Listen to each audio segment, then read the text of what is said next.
Using Microsoft Project for Construction project management involves planning, scheduling, and tracking tasks, resources, and timelines. Here's a brief guide. Set up your project. Create a new project. Open Microsoft Project and start a new project. Set the project start date and other key details under Project Information. Define the scope. Break down the construction project into phases and list all tasks within these phases. Create and organize tasks. List tasks.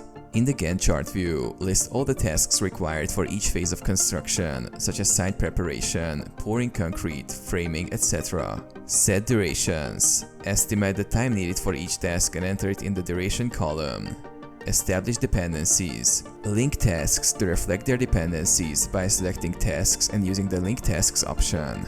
Allocate resources. Add resources. Go to the resource sheet view and list all resources, including labor, materials, and equipment. Assign resources. In the Gantt chart view, assign these resources to specific tasks, ensuring each task has the necessary workforce and materials. Monitor progress. Set baseline.